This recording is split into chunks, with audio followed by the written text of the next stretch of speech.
Hey everybody, and welcome back to another episode of Northwest Craftsman. One of the things I need to do before we move into the new house is to build a chicken tractor. I'm going to be using this set of plans, and if you've been in the homesteading community at all, you've probably seen them. My wife did a ton of research, and I need to give her full credit for finding these plans, and it did simplify my life greatly. As a quick note, when I do go through these plans, I'm not going to be giving enough detail that you can avoid buying the plans. I do recommend you go support these people and buy their plans. I've got a link in the description, but let's go ahead and get started.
Well guys, there it is. Took me a while to get it done, hence all the day shots and night shots and everything else that was going on. But overall, I'm really happy with the way that it turned out. And I am really glad that I got those plans, even though I ended up deviating from it quite a bit, because our chicken coop was different because we wanted it elevated. We wanted the egg collection right there.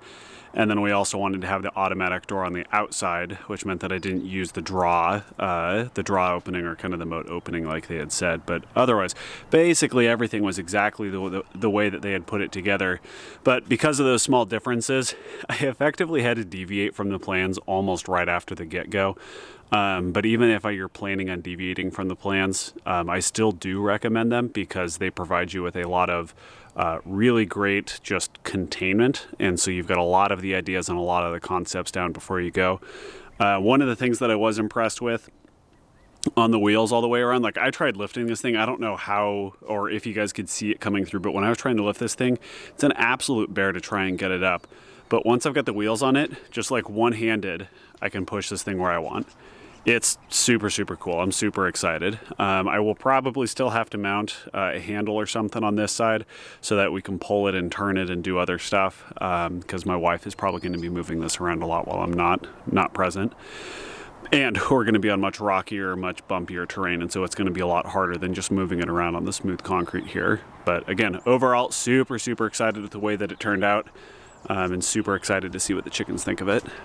Well, thank you guys for sticking with me. I really appreciate it. If you have any questions at all about this build or what I did at different steps, go ahead and put it in the comment section down below. Again, I didn't provide all of the details because I want to make sure that you're supporting the person who put these plans together, because I do similar things and I wouldn't love it if somebody just went online and put all my plans out so that they could see an exact walkthrough of how to build the thing that I have. But ours is also pretty different from what they have, so any of the things that went kind of screwy, I can pretty much blame on myself, not necessarily on the plans. The plans seem like they're really well put together, so I do recommend them. I do think it's worth the $30 or whatever it is that we paid for them.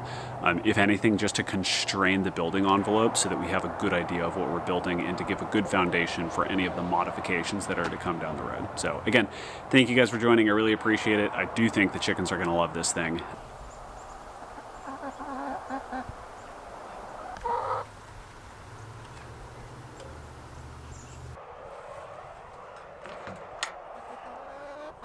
And here we go. About a month later, it's doing really, really well.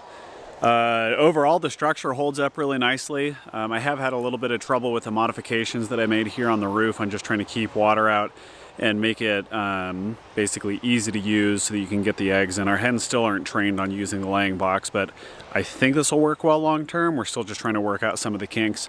The only other issue that we've had is that our land is much hillier, as you can see, and it's also got big lumps in it, which these wheels aren't quite big enough for that. So we may end up modifying that a little bit, but it is definitely mobile. It's just not as mobile as we'd like it to be. So we added a string with some anchors on here so that it's a little bit easier to pull it across the pasture. But overall, the design is fine. It's just for our property, it's a little bumpier than usual. So yeah, I would highly recommend these plans. They're at a minimum an excellent starting point, and hope you guys get to build something nice with yours as well. Yeah, see you guys next time. Have a great one. Happy homesteading.